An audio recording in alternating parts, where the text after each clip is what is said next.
the patient was out of their mind. They felt like they were getting this just red carpet service. The term integrative health has been floated around for the last 20 years, like this ultimate thing that we're going to all do. And then the reality is we talk about it, and even the clinics that have set up all these providers in the same space still have trouble doing it. If I'm a chiropractor, for example, and I know that somebody needs acupuncture, which you provide, how do we synchronize those treatment plans? Because many people talk about collaboration in healthcare, that providers should work together, they should collaborate. But in reality, when you really look at how this is being done, you will see that sometimes it's a lot more talking than it's actually making sure that the collaboration actually happens. So while this is a very good concept, people are looking for an example that they can model. Why don't we just exchange our reevaluations? This does two things, right? One, you can just see the information on your leisure. When you have a minute, you get a sense of it. And then if you need to follow up with that provider, you can, but if not, no big deal. You don't lose any time. The second thing it does is you get to see the other provider's actual reevaluation. One of the things that we don't do enough in this field is collaborate on our actual processes.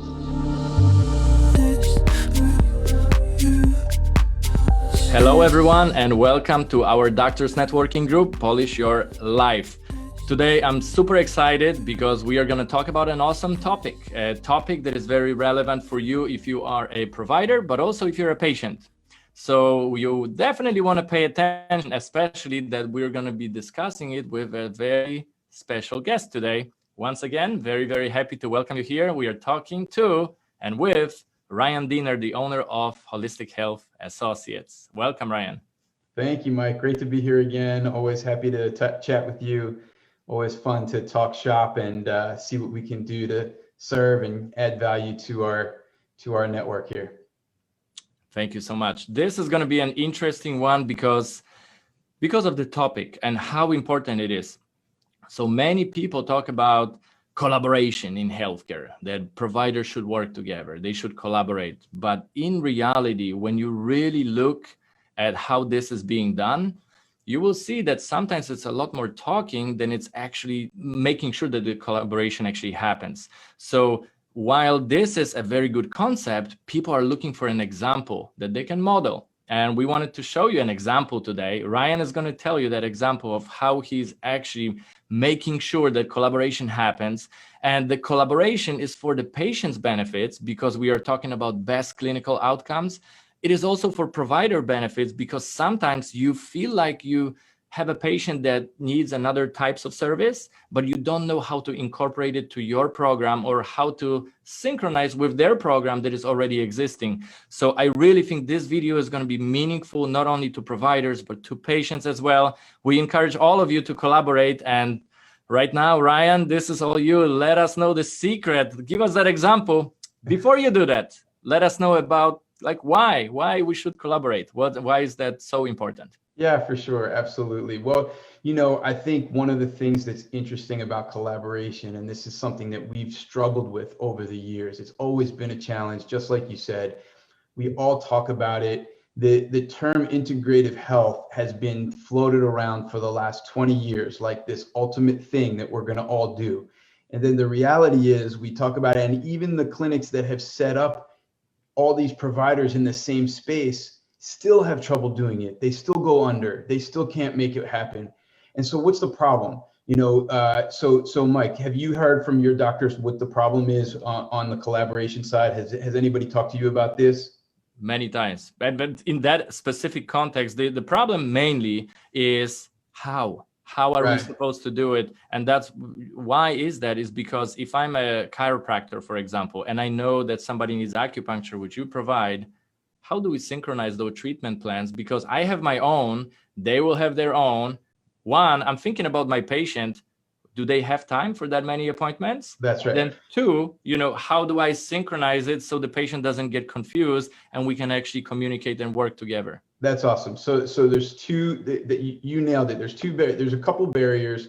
There's one more that you didn't mention, which is the amount of time that the provider wants to spend collaborating. Because we're all busy. We all have a lot of patients. Anybody that is at the level where they want to collaborate is usually a busy practitioner, so we don't want to spend the time. And we've seen this example where once a week you're going to get together in a room and you're going to do case studies and that is great in theory. And then reality is that's an extra 1, 2, 3, 4, 5 hours out of your work week that you could be seeing patients, working on your business, doing some of those other things. And so we all started, we had this great intention. It starts really well, and then boom, it just drops because nobody wants to continue with the amount of time commitment. On the other hand, you also have the patient's time commitment. So as an acupuncturist, it's very common that I'll give a patient a 3 times a week treatment plan at the beginning for the first month or two to get the ball rolling, to get the train out of the station, to make sure that we are working the acute problem so that we can get to eventually to the root and the stabilization of the system. Chiropractors do the same thing. Physical therapists do the same thing. We're all giving these kind of frequent treatment plans at the beginning. So if you say to a patient, I'm going to go 3 times a week for acupuncture, 3 times a week for chiro, I want you to do these home exercises. You have to change your diet. It's just crazy. I mean, it's too much for one person to do. It's not it's not really going to serve the patient just by doing more and more and more and more. And so that's the second challenge. And then the third challenge is what you talked about, which is how do you actually make sure that you're both on the same page, without spending all this time. So here's what we've done, and I'll just give you kind of an overview, and then anybody can reach out to me afterwards and talk about it. It's a relatively new process for us, but the first couple of times we've tried this, it's worked beautifully. And so I just was happy to share. So here's what we did. We said, if a patient is coming in and they tell you that they're already seeing another provider. So I had a patient that came into me, and this is how this all started.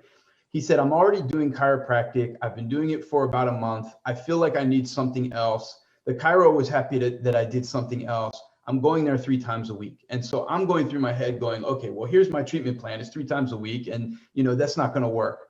So I said, all right, well, what can we do? We can essentially be the support to that treatment plan while the primary is the chiropractor. So the chiropractor is you're going 3 times a week. You're going to come see me 1 time per week. And we're going to do that for the first quarter, for the first 3 months.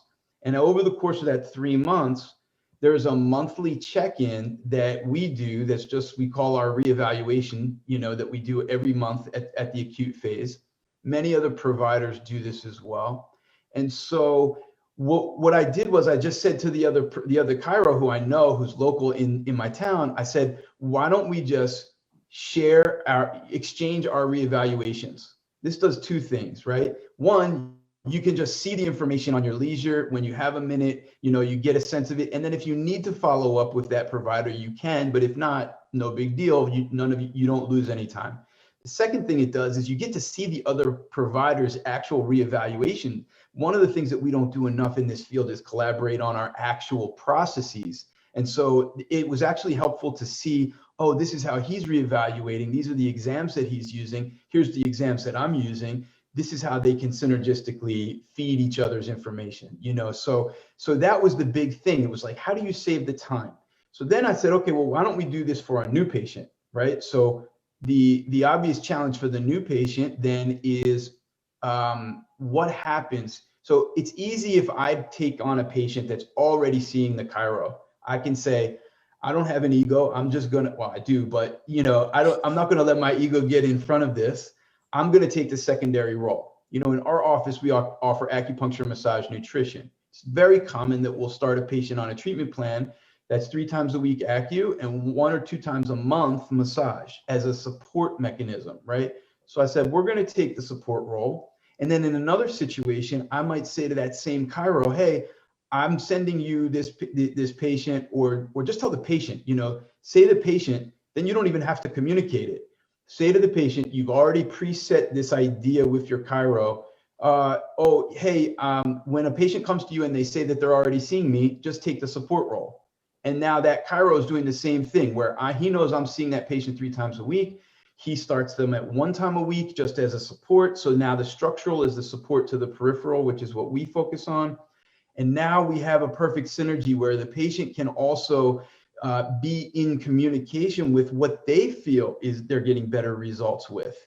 And we can start to kind of use the levers of each other's treatment plan as a way of adjusting for the patient. So this is something that we found to be extremely beneficial. And I just want to share one other thing, which is the last example is when a new patient starts and we want to start them at the same time. So this just is recently happened. It's the first time it's happened. And this required a communication at the beginning. So we decided to get on a quick phone call. We had the patient come in, did an initial with me, did an initial with the chiro. We had a quick phone call where we said, here's my treatment plan, here's your treatment plan, here's here's what the patient's insurance is. Let's, this is where we can get the most bang for the buck for that patient. And that was how we decided in this situation where to create the primary secondary relationship. But always having this primary secondary relationship was the big aha for me and for my friend, to say, hey, this is a way we can collaborate without it getting messy and trying to making the patient think they have to choose between one patient, one provider or another. Yes. Wow. Seriously, that is a perfect example on so many levels. And that is because you are always, and knowing you, I know that you're looking from the patient's perspective in addition to provider's perspective, and you look from all sides. But that's what I want people to really focus on. Providers watching this and patients, if you're on the receiving end of this type of collaboration arrangement within your doctor's network and practice, here's the key, is that they should not compete. And this is what we are talking about here. Is like, it's amazing talking from the concepts, like we were talking on some of our meetings that were before about collaboration, and then you can see the implementation and actually the execution that benefits the patient. In this specific situation, we have either one of you being basically the lead treatment provider. The other one is not a competitor, but it's almost like a subsidiary, I'm looking for a good word, but this is like a perfect addition to subsidize the program that is primary. The patient wins. We are keeping the patient, my understanding is we are keeping the patient's perspective as to what is reasonable. Like, can we do 4 days per week max, 5 days per week max? What is clinically necessary? And that's where you touch on the reevaluations. Big part, because it's not about like, hey, let's create a plan. Just like in business, we have to reevaluate. We have to look at results, adjust it, and no pun intended for chiropractors, adjust it, and then we go to the second stage, which is basically round number 2 and reevaluation. So the fact that you are doing it this way is very valuable. I'm super happy and super excited to see the progress, how it evolves, because from this, it's going to get bigger and bigger. Everybody benefits. And for you watching this, please either comment below what you think about this type of approach, and also think about, as a provider, maybe you would like to connect with Ryan and you may have some specific questions and you want to ask either directly or in comments. I think we all agree that together is better as a network, that we can support each other. So that's our purpose. Ryan, let me know what your thoughts on this, and anything that you think providers should know if they're watching this right now, saying like, hey, easier said than done. I don't know how to actually do it, and maybe I won't do anything. What would you tell them? I would tell them to just pick 1 or 2 people that they trust in their local region to start this with, and then not to be afraid of it being a little messy at the beginning and maybe not being perfect. The thing with integrative health is that, in my experience, the perfect becomes the enemy of the good, where we try to get the exact right plan for the patient so that they have the exact right number of treatments, the exact right, experience. And the reality is, we have to tinker a little bit in these fields where we're trying to help patients reclaim their health. And so if you start with one person that you really have a good trusted relationship with, and then you just keep it as simple as possible, you try to communicate as little as possible so that you save as much time as you can still have a huge impact on the patient without losing so much of your own valuable time. So that would be my suggestion, would be to just start with one provider, pick a patient or 2 that's really easygoing, and then just, you use them as your test, and then they get the value of knowing that you're doing this together, and it's not, they don't have to now, they don't have to think, they don't have to choose, they don't have to drive their own healthcare. You're helping them in multiple ways. So that's always my goal. I love it. Curious, how does it make you feel as a person, as a provider who cares? How does it make you feel to actually do something new and see it work for everybody's benefit? How do you feel about that? It's a beautiful question. I mean, always, I think as providers, we are so, we're always looking for how we can have a bigger impact, how we can make a bigger difference in a patient's life, and how we can create something synergistically in our industry, because we have so many variables and values that we can bring.